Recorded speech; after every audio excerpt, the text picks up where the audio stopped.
Welcome. This is Wontulp College, and this is the second Bible Tools video. The reason I've recorded the second one is because this year, with so many of us working in distance mode, some of the resources that you would normally just be able to pick up a physical copy of when you're at college and use them when you're doing some of your units, you're probably not going to be able to get hold of it. Your support person may have some of these resources. Often they won't.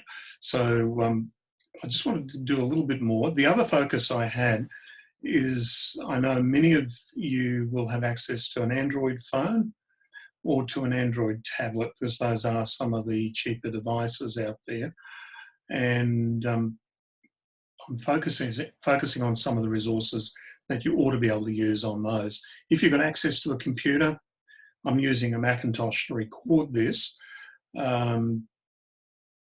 Great, absolutely go ahead and use that for some of these things. And we will be expecting you to use some things like commentaries and Bible dictionaries more often in diploma, but we definitely want you to start looking at it in the biblical units in Cert 4 and to be aware of them in Cert 3. So one of the things I'm going to do, which I don't normally do, is to share my whole messy screen here, and then I'm going to, I'll swap over to my phone at some point as we go along. So so what I'm seeing here is my web browser on my computer screen. I'm just turning my phone sideways to see if it becomes, it's a bit clearer. So if you're actually accessing this on your phone, turn it sideways. One of the things I was doing this morning was actually preparing to do a couple more lessons for the Certificate for Interpret the Bible. And I realised that we do need to do a little bit more on resources. So what I usually do before I get to teaching is I go looking for additional resources. And what I was looking for was for Bible study applications which you can use on an Android device. And I found a few. A couple of surprises, and this particular application, ebible.org. So if you watch the arrow, my arrow should be jerkily going around this one here, and up in the top of the page, that should be the location in your web browser. And what this will allow you to do is access a whole range of different Bible translations. Now, the reason I mention this one is it doesn't actually access Bible commentaries or dictionaries or the like, but what it does do, and in the other Bible tools video, I introduce you to YouVersion, which you can use on your phone. YouVersion has a number of different translations, but the beauty about this one was when I looked at it, it actually had links to a range of other Bibles and some other resources. So, and what I found is there are a number of other Australian Indigenous language versions that are available. Now, the one that I've chosen to have a look at is this Ulua Bible. Now, that's particularly for our mob from Umbludowitch. That's their language out in the Central Desert. And you've got a few choices with this. And you can actually look at the Bible and read it online, and I'll show you that in a moment. You can download sections of the Bible in this language that have been read. So it's spoken word. It's certainly not complete in this version, and as I'll show you, in fact, the entire translation into this language is not complete. You can also download the entire Bible in ebook format. And there's a variety of formats there. And if there's another program called Crosswire, which Crosswire Sword Module, I actually don't know Crosswire at all. If somebody wants to play with that particular application and let me know how how useful it is, you can do it. You can do that. But what I thought I'd show you is, and I thought I'd actually opened it up. Should be, yeah, there we go. So there we have John chapter 1, and we get to verse 16. Yeah, here we go. You know, for God so loved the world that he sent his only begotten Son.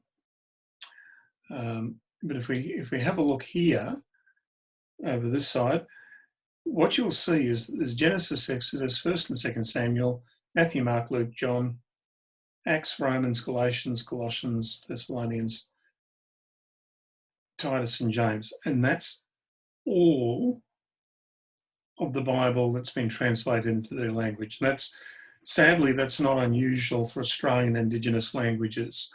I do mention in a couple of our units why that's the case, and the unfortunate and largely difficult history of translation into Australian Indigenous languages. There have been a number of attempts, and of course the notable one was the first version that was done just north of Sydney, and by the time they had published the first New Testament in an Australian Indigenous language, there were no Indigenous speakers of that language still alive. That's happened a few times, and there's been other complications. So that's ebible.org. So that's a useful one to have a look at. Another tool which you can find is this program called MySword. It is developed for Android. Their download page looks a little bit like that. Now, when I went to download it on my phone, and I'll just switch to my phone now. So, yeah, okay, hang on, I need to stop that share and move to, yeah, there I am with my my rather messy study behind me. And what I want to do is share my phone screen. So here we go. I started screen sharing. There's where Zoom is. I'll just go back. What I want to have a look at is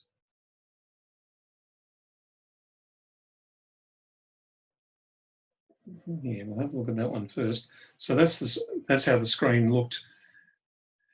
Normally, you would try this. You would try using the Android store. So, oops, let me go back. You would usually try this button on your phone, wherever it happens to be on your phone. But what I discovered was when I looked around for MySword, so when I looked around for MySword, I couldn't actually find it anywhere. I could find all this other stuff which wasn't it.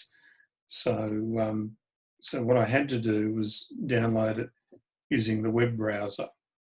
And the trouble is when you do this, I can pretty much guarantee that you're going to get a message like this, that this type of file can harm your device.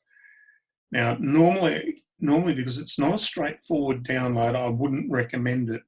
But given that we're all having to learn new skills to do distance mode learning, I thought it might be worthwhile doing it. So you'll get this warning message, and you do it okay, but you should just reduce the security for installing just this app. And the reason I mention this one is a number of the other phone Bibles do not have access to some of the other resources. So I've already installed it, and it is expected to be a complicated process. And if you have difficulty and you can't install it, don't worry about it. Just don't use the application. So there's MySword. You have a number of different translations to choose from. Most of those look like they're actually English. You've got a King James, I've chosen the Easy English. I don't think it's actually good news, but it's actually looks like it's a reasonable one to look at. So then we have John 3:16. God, God loved the people in this world so much that he gave his only one and only Son on their behalf. So as a result, anyone who believes in the Son will not die, instead will live always. And if you have a look there, there's a note. And it says, look at Numbers 21, 4 and 9. So there's a cross-reference.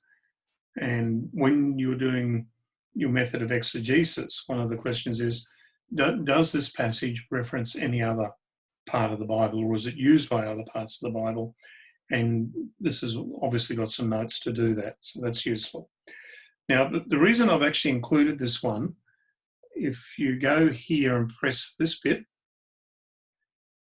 this is what comes up. So you've got a choice between Bible, commentary, dictionary, or which of the Bible books you've got. You can keep notes in a journal. There are some limits on those in the free version. One of the things I haven't noticed that you do get with a lot of apps is ads. But if I press on the dictionary and for some reason it's come up in GAD, if I hit this button down here, the magnifying glass one, and type in, I've already typed it in Moses, you can actually pull up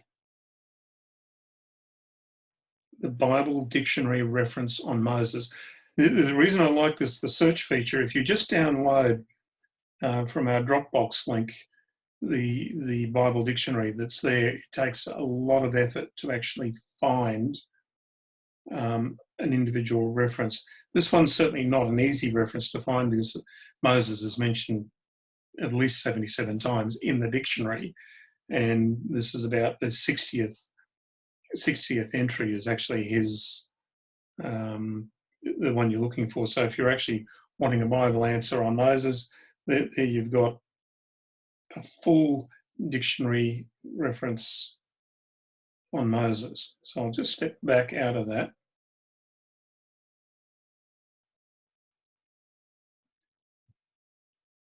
You do have a choice of a couple of commentaries. The Bridgeway commentary, which was written by the same missionary to Southeast Asia.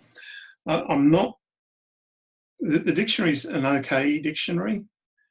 The commentary I'm not as impressed with, but the beauty about it is free and it is actually linked to the passage. So, here we have a commentary entry on John chapter 3 and Jesus and Nicodemus. So there are some other commentary tools there.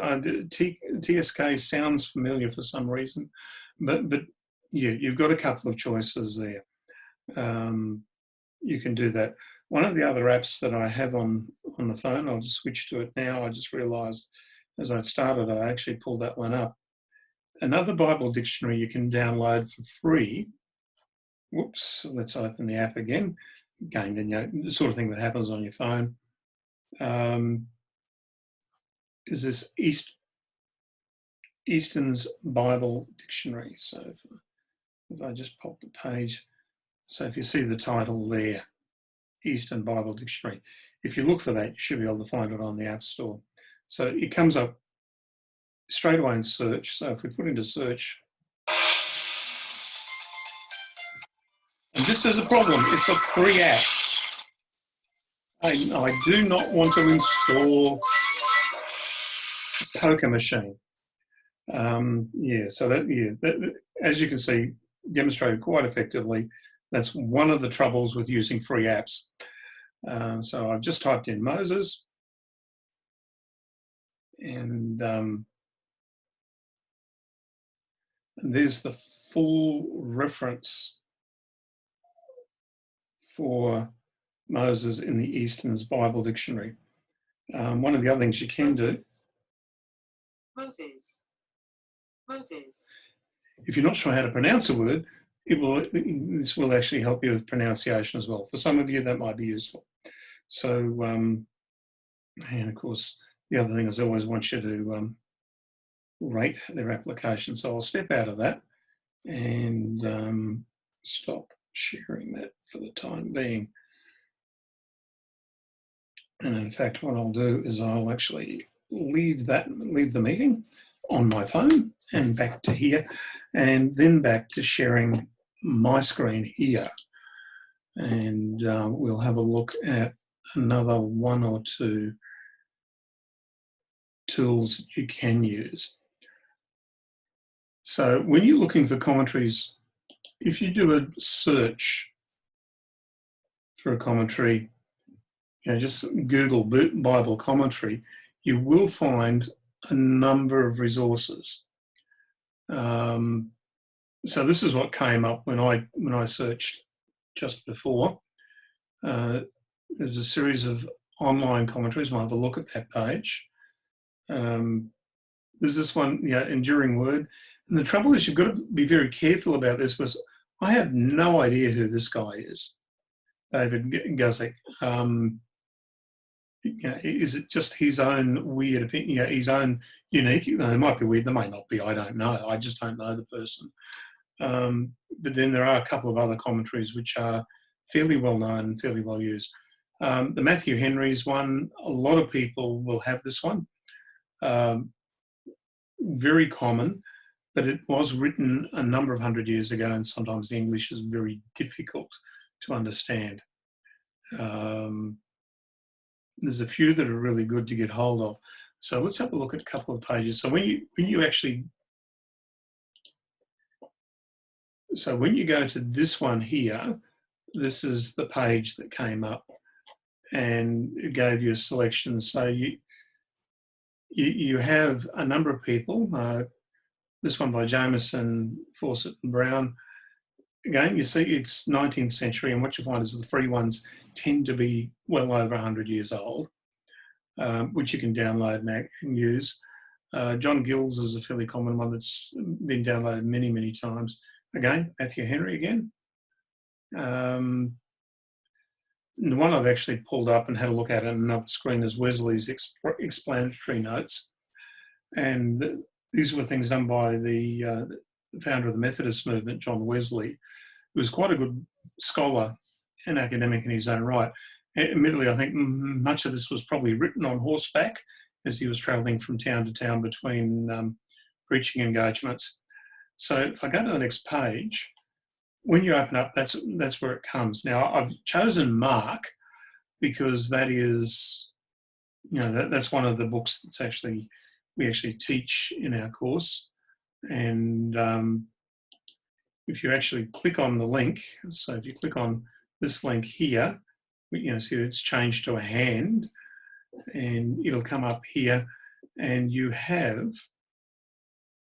Mark 1, and then here are Wesley's notes for verse 1, verse 2, verse 3. So he put some things, and what Wesley noted was verse 2 makes a reference to Malachi, verse 3 makes a reference to Isaiah. And there are some simple explanations. So it's actually not a bad commentary to use. Now, I have it in another form, and the screen I've just pulled up is eSword, and I've already opened it to Mark chapter 1. And if I click on Mark 1, I'm just going to move my picture out of the way for the time being. So you've got the Bible there. You can put some notes in here. You have the opportunity for a dictionary pane, and you've got a commentary pane as well. Now, one of the things that I've downloaded into this particular program is the Wesley's notes on the Bible. And if you look here, the beginning of the Gospel of Jesus Christ, the evangelist speaks with strict propriety. Again, Old English. But if I pull this one forward again, you'll see that is exactly the same. The reason I like this as a tool is when I'm reading something, it comes up. Now, as you'd expect with somebody like me, I've actually got a whole range of different commentaries that I've downloaded. And The ones that are readily available, a couple of these you won't necessarily be able to get hold of. Let's change to the bridge. So the bridge commentary I mark is that one, so I can actually swap between them. And if I go desert, there may be, there's no dictionary or other reference for that at this point. So that's one of the things you can do. So either this or this, change back to Wesley. This or this are the same, and as you move through, change the verse, you can see it's actually got those other references. And in this one, you can automatically, rather than having to flick through your Bible, there I can click on it and it actually brings out that reference. Prepare in the wilderness a road for the Lord, clear the way for our God, which is what John the Baptist was saying. If we have a look again in Malachi 3, I'll send my messenger to prepare a way for me. So as Mark is telling the story of John the Baptist, he's actually picking up some of that stuff. Some of the ways that the New Testament uses the Old. Very important for that step in exegesis when you're actually looking at is this passage used by other passages? Okay, we'll go back to here. So that's the BibleStudyTools.com. Now, one of the other ones is this one here, Bible Gateway. Now, if you use Bible Gateway, you can actually get hold of a particular passage that you want to read, and it'll have a whole range of versions available. But one of the features they have recently added has been access to a number of commentaries. And most of these ones are reputable, so you can pretty much trust them. That one I'm not familiar with. Ashbury one's probably a Methodist commentary coming from the US. Ashbury Press is the United States of America Methodist Publishing House. Again, Matthew Henry. And the full Matthew Henry commentary is 6 volumes, really hard old English, but most of these ones use the shorter version. The one that I thought was quite interesting on their list, this Theology of Work Bible commentary, that's still a work in progress, but I've been very impressed with the theology of what is on the Theology of Work site. So if you've got time at some stage and a bit of data, that's certainly worth a look. What interested me was that they have given access to the IVP, InterVarsity Press New Testament Commentary Series. Now, it's not the whole lot, but it does include some of them. And for those of you who've been at college, in our boxes of resources, we do have a number of IVP commentaries. They're actually written so that you don't need massive technical skill or technical understanding of Greek or Hebrew. They are written primarily for preachers. And so the fact that you can actually get hold of these or use them online is actually really useful. And if you open it up, here are the selections. So that it's not a complete set. The sets that we have at college have commentaries for every single book of the Bible in the New Testament, but this one has Matthew, no Mark, has Luke, John, Acts, no 1 Corinthians. Sorry, diploma people who are doing 1 Corinthians this year. It does have 2 Corinthians. It does have Galatians, which is good news for the Cert 4 people. Philippians, which we don't look at. Colossians, which we don't look at.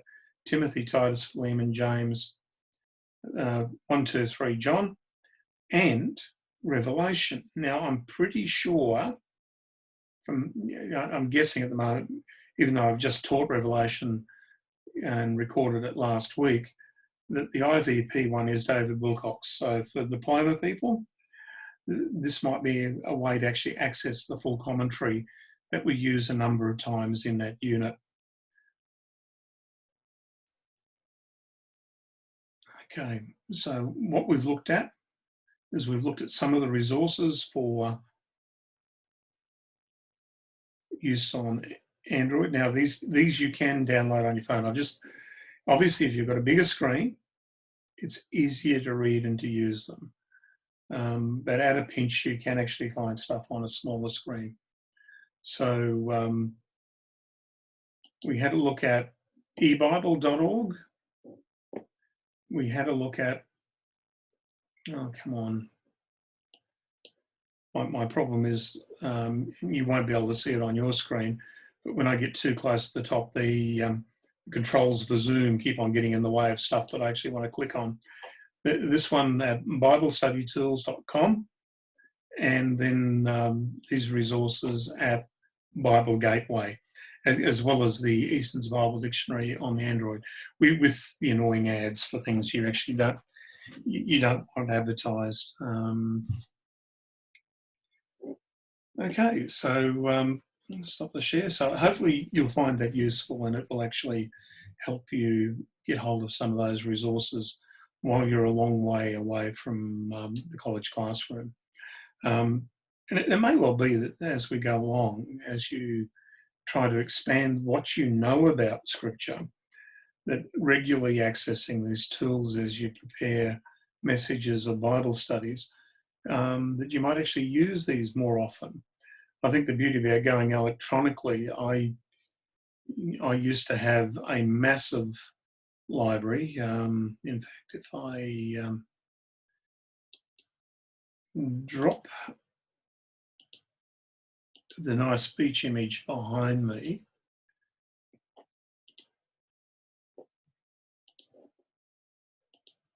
like that, you can see what's directly behind me, mostly fiction, though down in just near my left shoulder is some of the commentaries, one volume things, but over here, that's a large collection of my commentaries up the top, and a lot of theology books, and a lot of theology and science stuff, which is what I did my PhD in. And this other set here, a lot of my history books and other preaching resources are in those shelves. One of the things we really encourage people to do over time, if you are leading Bible studies, you are teaching, build a collection. Now, what I've shown you is about a third of what I used to have. There's a good chunk of my my collection that's actually in the college library. We keep on getting donations from retiring ministers, and we've got a good selection of books. One of my big commentary sets that I now, when I use them online. They did cost a fairly substantial amount of money back when I was studying. My physical set, my hardbound set, went to Papua New Guinea about 15, 20 years ago. So it's good to build it up. And but one of the reasons why I reduced the number of books that I had was we had to move a lot of books during the 2011 floods when my in-laws were flooded, and I realised I didn't ever want to do that again. So where I've been able to find an electronic version of a book, an e-book, I managed to get hold of that. A lot of the stuff I've got here, particularly the pastoral ministry stuff, you can't find e-books, so you've actually got to get hold of a copy. So I encourage you to look when you can. So if you're in the city and you're wandering through a bookstore, this is Judy's trick. She goes to secondhand bookstores and op shops and grabs what she can. And when you're actually down at college and we have our bookstore there, I encourage you to go through and build up a collection. Some of the books won't interest you. That's good. May interest somebody else, but build up your library. Either do it in ebooks or physical books, whatever works, so that you've actually got some resources. Okay, that's about all I wanted to say here for this.